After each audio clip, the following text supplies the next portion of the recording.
আমেরিকার president Donald Trump কি মানসিকভাবে অসুস্থ? এই প্রশ্ন এখন বিশ্বজুড়ে।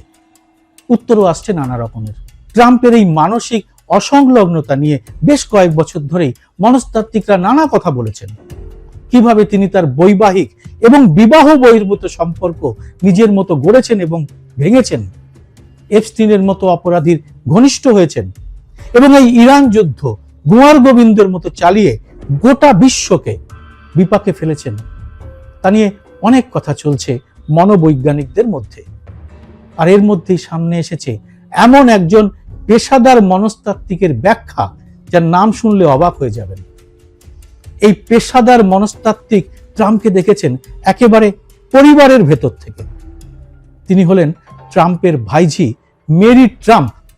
মেরি আমেরিকার একজন নামী সাইকোলজিস্ট।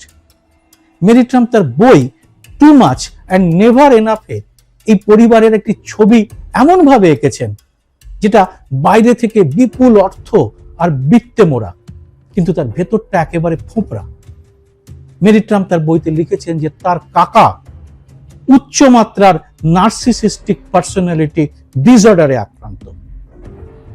আর এই অবস্থার ব্যক্তিরা কখনো দায়িত্ব স্বীকার করে না, সমালোচনা সহ্য করতে পারে না এবং নিজের ভুল কখনো মানে না। মেরি ট্রাম্পের পর্যবেক্ষণ অনুযায়ী তার কাকার আচরণের মধ্যে এরকম বেশ কিছু প্যাটার্ন রয়েছে যা মনোবিজ্ঞানের দৃষ্টিতে অত্যন্ত তাৎপর্যপূর্ণ। যেমন তিনি কখনো তার দায়িত্ব স্বীকার করেননি, সমালোচনা তিনি একেবারে সহ্য করতে পারেন না, তার সমালোচক যেই হন না কেন।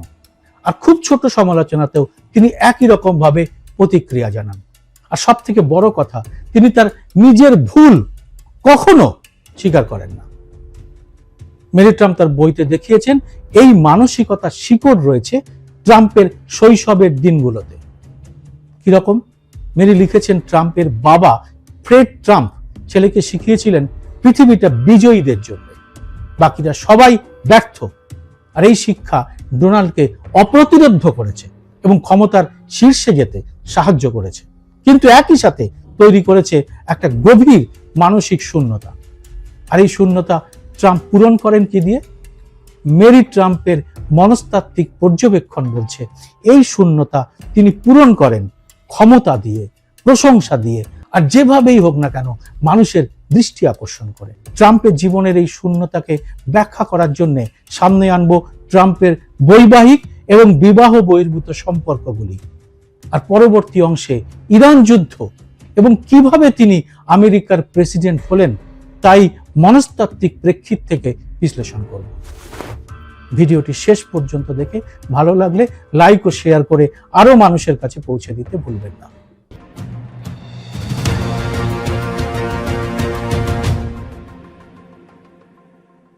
নমস্কার, সবাইকে স্বাগত।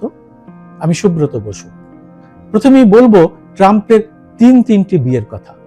আর গুরুত্বপূর্ণ কথা এটা যে তিনটে বিয়েই কিন্তু একটা প্যাটার্নের অংশ। আর মনস্তাত্ত্বিকরা মনে করেন ট্রাম্পের বৈবাহিক জীবন তার মানসিকতার একটা জীবন্ত আয়না। ট্রাম্পের প্রথম বিয়ের কথায় আসা যাক। চেক বংশোদ্ভূত মডেল ইভানা জেলনিচকোভার সঙ্গে ডোনাল্ড ট্রাম্পের বিয়ে হয় 1977 সালে। 15 বছরের এই দাম্পত্যে জন্ম নিল 3টি সন্তান, ডোনাল্ড জুনিয়র, ইভাঙ্কা এবং এরিক।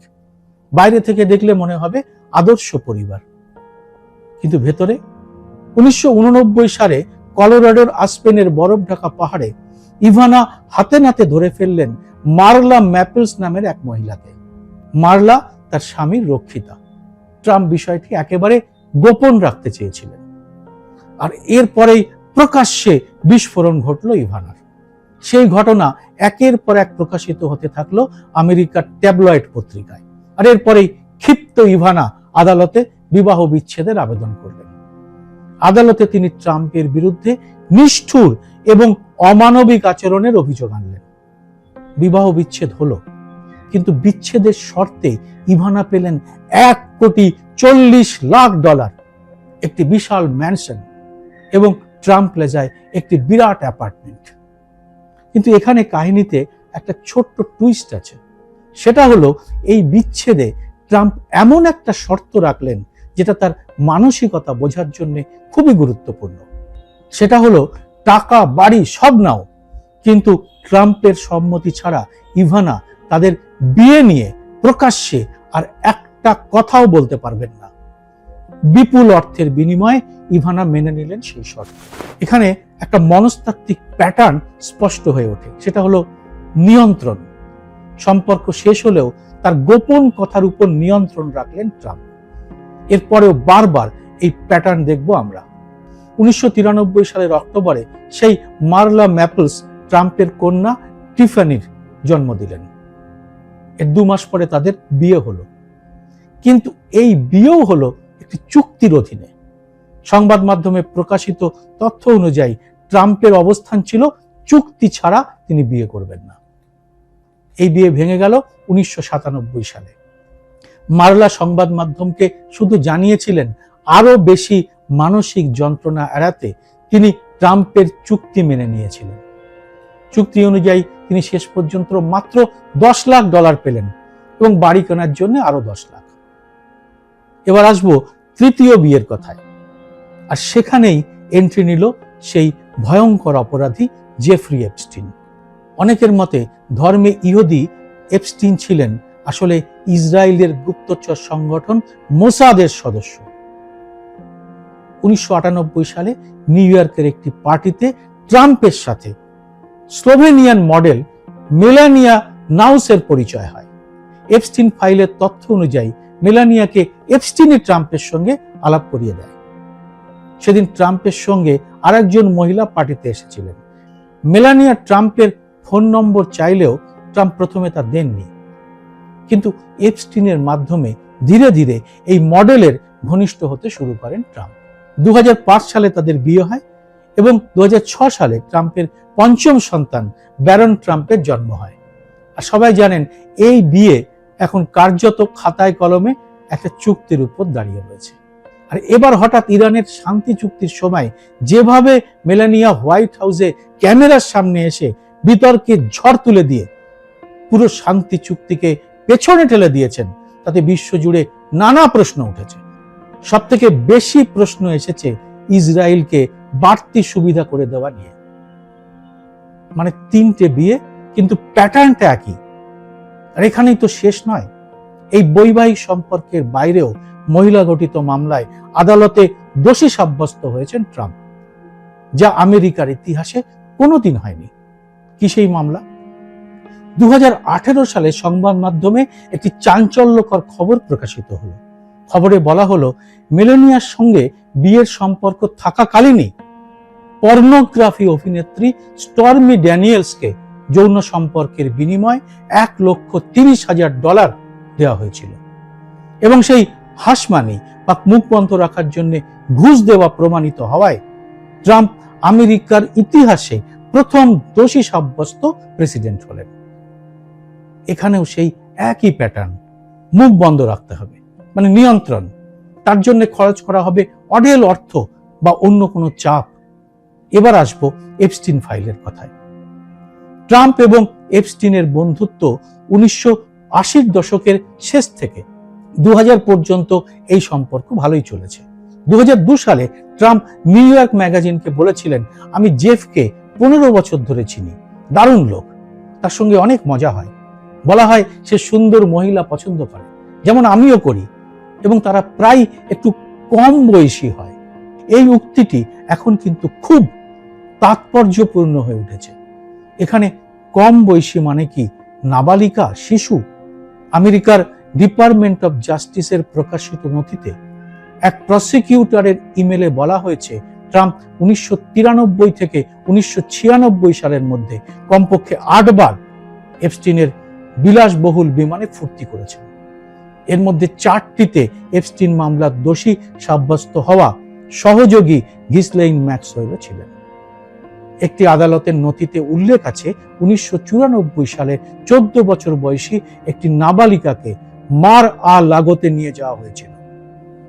পরে এই মেয়েটি জানিয়েছে এপস্টিন তাকে ট্রাম্পের সঙ্গে পরিচয় করিয়ে দেয়। এই মামলা এখনো আদালতে আসেনি, তবে এটা প্রমাণিত হলে ট্রাম্পকে নিজেকে বাঁচাতে পারবেন। মনস্তাত্ত্বিক দৃষ্টিতে এই পুরো এপস্টিন পর্বটি একটি প্রশ্ন সামনে নিয়ে আসে। সেটা হচ্ছে, ট্রাম্প এপস্টিন সম্পর্কে কি সব জানতেন, আর এই জন্যই কি তিনি তাকে দারুণ লোক বলে প্রশংসা করেছেন? মনস্তাত্ত্বিক মেরি ট্রাম্পের ভাষায় এটাই তার কাকার মনের বৈশিষ্ট্য। নৈতিক দায়বদ্ধতা তার কাছে একেবারেই গুরুত্বপূর্ণ নয়, তার কাছে শুধু গুরুত্বপূর্ণ ব্যক্তিগত স্বার্থ। আর এই জন্য তিনি সমস্ত রকম নৈতিকতা বিসর্জন দিতে পারেন।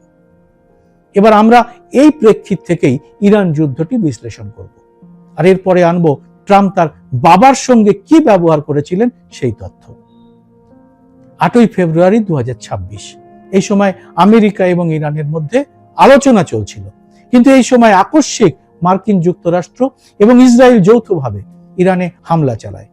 হামলায় ইরানের সর্বোচ্চ নেতা খামেনেই সহ শীর্ষ কর্মকর্তারা নিহত হন। ট্রাম্প প্রশাসন এই যুদ্ধ শুরুর পেছনে কি কি কারণ দিয়েছিল? ইরানের ক্ষেপণাস্ত্র কর্মসূচি ধ্বংস করতে এবং পারমাণবিক অস্ত্র ঠেকাতে, তেল সম্পদের দখল নিতে এবং শাসন পরিবর্তন আনতে এই যুদ্ধ শুরু করা হয়েছিল। একটি যুদ্ধের জন্য এতগুলো ভিন্ন কারণ, এটাই বলে দেয় সিদ্ধান্তটা খুব ভেবেচিন্তেই নেওয়া হয়েছিল। পরে শান্তি বৈঠকের আগে ট্রাম্প তার ট্রুথ সোশ্যাল পোস্টে লিখলেন, আজ রাতে একটা পুরো সভ্যতা বিশ্ব থেকে মুছে যাবে যদি না ইরান হরমুজ প্রণালী খোলে। এই বাক্যটি পড়লে মেরি ট্রাম্পের বিশ্লেষণটার প্রতিধ্বনি শোনা যায়। সেটা হলো, ট্রাম্প এমন একজন মানুষ যার কাছে নিয়ন্ত্রণই সব, স্বার্থই সব, নৈতিকতা বা আইন কোনো কিছু তিনি তোয়াক্কা করেন না। এখন মনস্তাত্ত্বিক প্রশ্নটা করা যাক।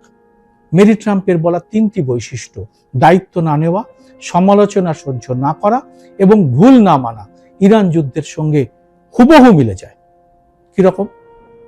ট্রাম্পের নিজের দাবি ছিল ইরানের পারমাণবিক কর্মসূচি সম্পূর্ণ ধ্বংস হয়ে গেছে, কিন্তু IAEA জানালো ইরানের ভূগর্ভে উচ্চ মাত্রার সমৃদ্ধ ইউরেনিয়াম মজুদ রয়েছে। ট্রাম্প তার দাবির ভুল মানলেন না, এখনো তিনি মানছেন না। যুদ্ধের কারণে তেলের দাম বেড়ে গেলে ট্রাম্প ফক্স নিউজকে এক সাক্ষাৎকারে বললেন তিনি আশা করেন দাম কমবে, হয়তো একই থাকবে, হয়তো একটু বাড়বে। এরকম একটা উত্তর শুনে সাংবাদিকও অবাক হয়ে গেলেন। এটাই ট্রাম্পের মানসিক অবস্থার একটা বড় পরিচয়, মানে আমার কোনো দায়িত্ব নেই, আই ডোন্ট কেয়ার, আর নিজের ভুল না মানা। যখন আলোচনার মাঝপথে হামলা চালানো হলো, ইরানের পররাষ্ট্রমন্ত্রী বললেন তারা সদিচ্ছায় আলোচনায় অংশ নিয়েছিলেন, কিন্তু মার্কিন পক্ষ সর্বোচ্চ চাপ, বদলে যাওয়া দাবি এবং অবরোধ দিয়ে প্রতিক্রিয়া দেখিয়েছে। এর মনস্তাত্ত্বিক ব্যাখ্যা কি? এর জন্য ট্রাম্পের যুবক বয়সের সামরিক ট্রেনিং এর একটা ঘটনা জানতে হবে। সেটা শুনলে অবাক হয়ে যাবে। 1960-এর দশক, ভিয়েতনামে আমেরিকান তরুণরা প্রাণ দিচ্ছেন, হাজার হাজার পরিবারের সন্তানরা কফিনে করে ফিরে আসছে দেশে, কিন্তু ডোনাল্ড ট্রাম্প তিনি 5 বার নানা অজুহাত দেখিয়ে যুদ্ধে যাওয়া এড়িয়ে গেলেন। মানে যে মানুষটি নিজে যুদ্ধে যেতে ভয় পেয়েছেন, তিনি এখন যুদ্ধ করার জন্য সারা পৃথিবীকে উস্কাচ্ছেন এবং তিনি যুদ্ধবন্দীদের এখন দুর্বল বলছেন। এটাই ট্রাম্প। মনোবিজ্ঞানে এই ঘটনাকে বলে প্রজেকশন। নিজের দুর্বলতাকে অন্যের উপর আরোপ করে নিজেকে শক্তিশালী প্রমাণের চেষ্টা করা। 1970-এর দশকে ট্রাম্প ঢুকলেন রিয়েল এস্টেটের ব্যবসায়, বাবার দেওয়া বিশাল পুঁজি নিয়ে, কিন্তু কখনো তিনি স্বীকার করেননি যে টাকাটা তিনি বাবার কাছ থেকে পেয়েছেন। তার নিজের এতে কোনো কৃতিত্ব নেই, বরং তিনি বারবার এর উল্টোটা বলেছেন তিনি মাত্র $1 মিলিয়ন ঋণ নিয়ে ব্যবসা শুরু করেছিলেন। অথচ নিউ ইয়র্ক টাইমসের তদন্তে বেরিয়ে এলো অন্য চিত্র। বাবার কাছ থেকে তিনি পেয়েছিলেন $413 মিলিয়ন বেশি। কর ফাঁকি দিয়েছেন বিভিন্ন কৌশলে। নিজেকে সেলফ মেড ম্যান বলাটা আসলে একেবারেই মিথ্যে কথা। মিথ্যা আত্মপরিচয় গড়ে তোলার এই প্রবণতা নার্সিসিস্টিক ব্যক্তিত্বের একটি কেন্দ্রীয় বৈশিষ্ট্য। সত্যিকারের কৃতিত্ব না থাকলেও সাফল্যের গল্প বলা এবং সেটাকে বিশ্বাস করানো এই ব্যক্তিত্বের মূল কথা। ট্রাম্পের ক্ষেত্রে বিস্ময়কর হলো তিনি এতটা বিশ্বাসযোগ্যভাবে মিথ্যে কথা বলেন এবং মাঝে মাঝে এতে মনে হয় যে তিনি নিজেও বোধহয় এটাকে বিশ্বাস করেন। আর এই মিথ্যাকেই তিনি রাজনীতির তাস হিসেবে ব্যবহার করেন। কিভাবে তিনি রাজনীতিতে এলেন সেটা যদি একবার দেখেন তাহলেই এই তথ্যটা বুঝতে পারবেন। দ্য অ্যাপ্রেন্টিস নামের একটি রিয়েলিটি শো আমেরিকায় একসময় বিপুল জনপ্রিয় হয়েছিল। এটাই ট্রাম্পকে দিয়েছিল এক সুপারম্যানের ভাবমূর্তি।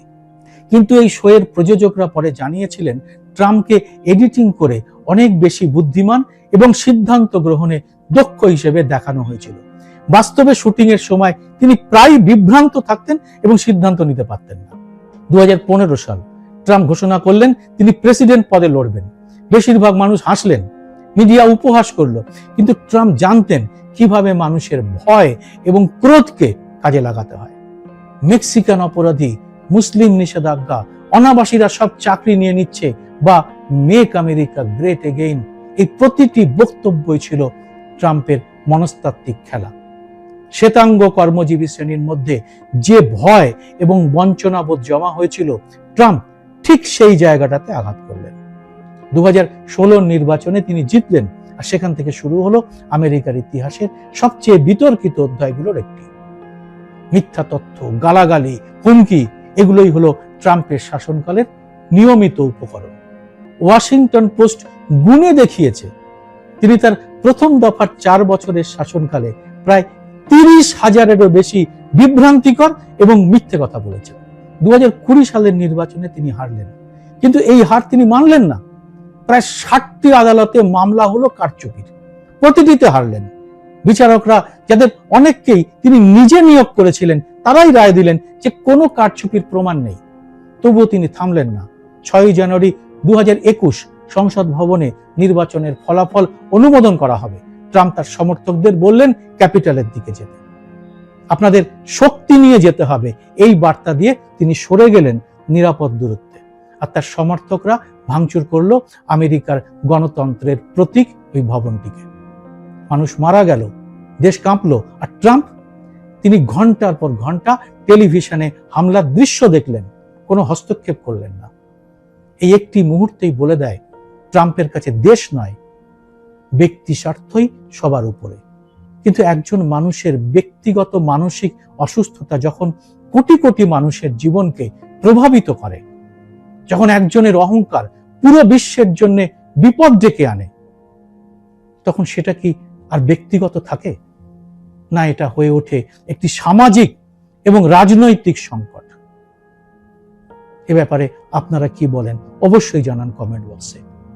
জয় হিন্দ, সত্যমেব জয়তে।